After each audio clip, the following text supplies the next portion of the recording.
Hello students, स्वागत करते हैं आपका हमारे यूट्यूब चैनल एएसएससी एजुकेशन पर। आज हम पढ़ने वाले हैं फिल इन द ब्लैंक्स। ठीक है, क्लास 10th 11th 12th सभी क्लासेस के लिए कॉमन है। Fill in the blanks first है, they are blank football in the sorry they blank football in the evening, play plays और प्लेइंग। ठीक है, तो दे यहाँ पर सब्जेक्ट है। ठीक है, ब्लैंक, उसके बाद फुटबॉल ऑब्जेक्ट है। ठीक है, इन द इवनिंग ये अदर वर्ड में है। तो वे ऑप्शन है प्ले प्लेस और प्लेइंग। तो ऑप्शन हमको वहां दिया वो हमें यहाँ फिल करना है, यानी कि वर्ब की फॉर्म लगाना है। तो हम देखते हैं कि जो वर्ब की फॉर्म है टेंस के अकॉर्डिंग हर एक टेंस की अलग अलग हेल्पिंग वर्ब्स हैं और वर्ब की फॉर्म है। ठीक है, तो यहाँ पर देखें आईएनजी फॉर्म, पहले इसको देखते हैं। तो आईएनजी फॉर्म आता है कंटिन्यूअस टेंस में, और कंटिन्यूअस टेंस में चाहे प्रेजेंट हो, पास्ट हो, फ्यूचर हो, हेल्पिंग वर्ब यहाँ होना जरूरी है। बट यहाँ कोई हेल्पिंग वर्ब है नहीं, तो हेल्पिंग वर्ब ना होने की कंडीशंस कौन कौन सी हैं? तो प्रेजेंट इंडेफिनिट और पास्ट इंडेफिनिट टेंस के सिंपल सेंटेंसेस में यदि कैरेक्टर मतलब हम देखें कि प्रेजेंट इंडेफिनिट और पास्ट इंडेफिनिट टेंस के सिंपल सेंटेंसेस में हेल्पिंग वर्ब नहीं आती है, तो यहाँ पर हम देखेंगे प्ले और प्लेस। पास्ट इंडेफिनिट में आती है second form, but second form का ऑप्शन नहीं है, तो केवल है यहाँ प्रेजेंट इंडेफिनिट टेंस। और अब नियम है प्रेजेंट इंडेफिनिट टेंस के सिंपल सेंटेंसेस में यदि कैरेक्टर एक वचन है, ही शी इट बनने में इनमें से कोई एक है सिंगुलर कैरेक्टर, तो वर्ब के साथ लगता है एस या यस। ओके, और जब प्लूरल होगा यानी कि बहुवचन आई यू दे वी, तो इनके साथ वर्ब में एस या यस नहीं लगता है, यानी कि यहाँ पर सब्जेक्ट है दे। कैसा कैरेक्टर है? प्लूरल, और प्लूरल के साथ प्रेजेंट इंडेफिनिट में आता है वर्ब का कौन सा फॉर्म? First form. अगर यहाँ he she it one name singular character है तो फिर वर्ब में लगता एस। ठीक है, अब यहाँ पर प्लूरल होने की वजह से वर्ब आएगी यहाँ पर प्ले, तो हो गया they play football, way football खेलते हैं इन द इवनिंग, वे शाम के वक्त फुटबॉल खेलते हैं। नेक्स्ट है मॉडल वर्ब का यूज करना है। तो मॉडल वर्ब क्या है? ऑट, शुड और मस्ट। ठीक है, तो शुड का मतलब चाहिए, करना ही चाहिए। ठीक है, यानी कि शुड का मतलब चाहिए, मस्ट का मतलब करना ही चाहिए या होना ही चाहिए, और ऑट टू का भी मतलब होता है करना चाहिए या होना चाहिए। तो बी ब्लैंक टू, ब्लैंक के पीछे लगा हुआ है टू। इसमें देखने के लिए पहचान ये है कि ब्लैंक के पीछे है टू। अगर हम इसमें शुड भरते हैं तो शुड टू ऐसा नहीं होता है, मस्ट टू भी नहीं होता है, लेकिन क्या होता है कंप्लीट? Ought to. तो इसमें क्या भरा जाएगा यहाँ पर? ऑट। अर्थ वही निकलना है सबका एक सा। तो कंप्लीट करना, ये अधूरा लिखा हुआ है, ब्लैंक्स में यही होता है, ज्यादा अधूरा लिखा होता है उसे हमें फुल करना है, कंप्लीट करना है। तो ऑट टू होता है, ना ही शुड टू होता है और ना ही मस्ट टू होता है। तो क्या होगा? We ought to follow the traffic rules, हमें ट्रैफिक के रूल्स को फॉलो करना चाहिए। ठीक है, यानी कि हमें सड़क के नियमों का पालन करना ही चाहिए। अब एक और है यहाँ पर ऑट टू, ये है टी ब्लैंक टू। ब्लैंक के पीछे क्या लिखा है? टू।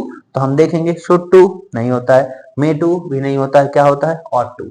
यानी कि इसको हमको कंप्लीट करना है, O U G H T, ought to. We ought to serve our nation, हमें हमारे राष्ट्र की सेवा करनी चाहिए। नेक्स्ट है आर्टिकल। ठीक है, तो ए एंदा का यूज करना है। तो इसके लिए नियम क्या है कि खालिस्तान के बाद के वर्ड को हिंदी में हम लिखकर देखते हैं, यदि आ से लेकर आ तक के शब्द आते हैं तो हम क्या लगाते हैं? ए। ब्लैंक के पीछे हम देखते हैं, ब्लैंक के पीछे जो भी कुछ लिखा हुआ है, तो ब्लैंक के पीछे जैसे कि यहाँ हार्डेस्ट है, या फिर मान लो कि ब्लैंक के पीछे लिखा हुआ है पेन। ब्लैंक्स के पीछे क्या है? प्लान, पेन है। तो पेन को हम शुरू करेंगे तो पेन किससे शुरू होता है? पा से। ठीक है, और पा आता है कहां पर? का और ज्ञा के बीच में। तो का और ज्ञा तक के शब्द अगर आते हैं तो फिर लगाते हैं ए। नियम ऐसे याद रखना है, खालिस्तान के बाद के वर्ड को हिंदी में लिखने पर यदि आ से लेकर आ तक के शब्द आते हैं तो एन आता है, और का से ज्ञा तक के शब्द आते हैं तो फिर क्या आता है? ए आता है। ठीक है, तो हम देखें पेन शुरू हुआ है किससे? पा से, पहला ही अक्षर देखना होता है। पा आता है का और ज्ञा के बीच में, इसीलिए क्या भरा जाएगा? ए। अब जैसे कि हम यहाँ पर देखें ई एस टी लगा हुआ है, ई एस टी ये पहचान है सुपरलेटिव डिग्री की, और सुपरलेटिव डिग्री में लगता है द। नदियों, झीलों, पर्वतों, पहाड़ों के सबके नाम के आगे आर्टिकल आता है द। चारों दिशाओं के नाम के साथ भी आर्टिकल क्या आता है? द। जो चीजें दुनिया में एक ही है, चांद सूरज वगैरह, इन सब के नाम के आगे आर्टिकल द लगाना है। और सुपरलेटिव डिग्री जहां पर ई एस टी जुड़ा हो तब उसके साथ भी आर्टिकल भरा जाता है द, क्योंकि सुपरलेटिव डिग्री की पहचान है द और लगता है ई एस टी। ठीक है, तो diamond is the hardest of all minerals. सब में सारे मिनरल्स में जो डायमंड है वो सबसे हार्ड है। तो अब ये है नेक्स्ट लुक, यानी कि देखो।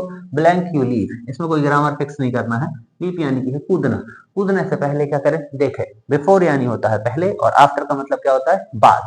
तो कूदने के पहले देखे, कूदने के बाद तो देखा नहीं जाएगा, तो कूदने से पहले देखें।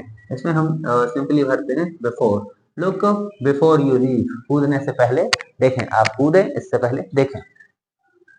नेक्स्ट है they have been playing here blank morning. अब है सिंस और फॉर। सिंस और फॉर को हम कैसे लगाते हैं, तो हम देखें इसको, एक शुरुआत के साथ में लगाया जाता है सिंस, और एक समय अवधि या फिर हम टाइम पीरियड कह सकते हैं, समय अंतराल कह सकते हैं, और एक समय अवधि के लिए लगाया जाता है फॉर। यानी कि जब भी कभी शुरुआत की जाएगी तो स्टार्टिंग या बिगिनिंग बताने के लिए हमें यूज करना होता है सिंस। जैसे कि क्लास की स्टार्टिंग हुई, सुबह 7 बजे स्टार्ट किया, तो 7 बजे क्या है, शुरुआत है। और समय अवधि कैसी होगी, 7 से लेकर 9 तक की क्लास या 7 से लेकर 8 तक की क्लास। तो यहाँ पर 1 घंटे या 2 घंटे का क्या बताया जा रहा है, पीरियड। इस समय अवधि के लिए हमें यूज क्या करना होता है, फॉर। शुरुआत के साथ में, जैसे कि शुरुआत कही जाए, मैं सोमवार से यहाँ इंतजार कर रहा हूँ, तो सोमवार से क्या है, एक शुरुआत है। और कहा जाए कि मैं 2 दिनों से इंतजार कर रहा हूँ, तो 2 दिन क्या हो गया, अवधि हो गई, समय अंतराल, टाइम ड्यूरेशन जो है, ऐसे दिखाने के लिए लगाते हैं फॉर। शुरुआत के लिए हमेशा लगता है सिंस। अब यहाँ पर देखना है ये किस टेंस में आते हैं, तो present perfect continuous tense, past perfect continuous tense या future perfect continuous tense. Perfect continuous tense में हमें समय को बताना होता है, तो समय को डिनोट करने के लिए लगाया जाता है सिंस और फॉर। टाइम को बताने के लिए लगाते हैं सिंस और फॉर। शुरुआत के साथ में सिंस और समय अवधि के साथ में आता है फॉर। अब यहाँ पर है हेल्पिंग वर्ब होती है प्रेजेंट परफेक्ट कंटीन्यूअस टेंस की, हैज बीन और हैव बीन। सिंगुलर के साथ हैज बीन और प्लूरल के साथ आता है हैव बीन। तो they have been playing here, वे यहाँ पर खेल रहे हैं ब्लैंक मॉर्निंग, कब से खेल रहे हैं, सुबह से। तो सुबह से ये क्या है, शुरुआत है, तो शुरुआत के साथ में लगता है यहाँ पर सिंस। अब अगर यहाँ बोला जा रहा होता कि वे यहाँ 2 घंटों से खेल रहे हैं, तो 2 घंटे, 3 घंटे, 1 घंटे, ये क्या है, पीरियड है, और पीरियड के साथ में हम क्या लगाते हैं, फॉर। शुरुआत है, सुबह से खेल रहे हैं, तो सुबह से शुरुआत के साथ में लगता है सिंस। नेक्स्ट है यहाँ पर कंजक्शन है एंड, बट, और। बट यानी होता है लेकिन, किंतु, परंतु। एंड का मतलब है और ओ आर, और इसका मतलब होता है अथवा या फिर। जैसे कि क्वेश्चंस के साथ में आता है और लगा हुआ है, तो दो में से कोई एक चुनना है अथवा के अर्थ में। पहला क्वेश्चन करें अथवा उसका दूसरा करें, यानी कि उसका जो भी अथवा में दिया और लगाकर। तो वर्क हार्ड, कड़ी मेहनत करें, ब्लैंक यू विल फेल, तुम फेल हो जाओगे। अगर इसमें बट लगाते हो तो क्या अर्थ निकलेगा, कड़ी मेहनत करो लेकिन तुम फेल हो जाओगे, ये गलत है। एंड लगाएंगे, एंड मतलब और, कड़ी मेहनत करो और तुम फेल हो जाओगे, तो भी गलत है। ओ आर, और का मतलब अथवा। कड़ी मेहनत करो, वर्क हार्ड, कड़ी मेहनत करो, कठोर परिश्रम करो, और अथवा यू विल फेल, अथवा क्या होगा, तुम फेल हो जाओगे। नेक्स्ट है आई हर्ड सम किड्स, मैंने कुछ बच्चों को, हर्ड यानी कि सुना, वर्ब की second form. I heard some kids, मैंने कुछ बच्चों को सुना, फॉर हेल्प, मदद के लिए, ठीक है। फॉर यानी के लिए, हेल्प यानी मदद। अब है शाउट और शाउट एट, ठीक है। तो यहाँ पर हम देखें, शाउट वर्ब की फर्स्ट फॉर्म है, जबकि हम कहाँ हैं अभी, आई हर्ड, मैंने सुना, पास्ट में है, ठीक है। तो फिर पास्ट में वर्ब की कौन सी फॉर्म आती है, सेकंड फॉर्म। ब्लैंक्स में याद रखें, यदि प्रेजेंट टेंस है तो वर्ब का फर्स्ट फॉर्म, और पास्ट टेंस है तो वर्ब का सेकंड फॉर्म, ठीक है। I heard some kids, shout तो आएगा नहीं क्योंकि पास्ट में फर्स्ट फॉर्म नहीं आता, फिर सेकंड फॉर्म के हिसाब से शाउटेड। शाउट यानी होता है चिल्लाना। तो आई हर्ड सम किड्स, मैंने कुछ बच्चों को सुना शाउटेड फॉर हेल्प, मदद के लिए चिल्लाते हुए। आई हैव बीन इल, मैं बीमार हूँ, मैं कब से, ब्लैंक सैटरडे।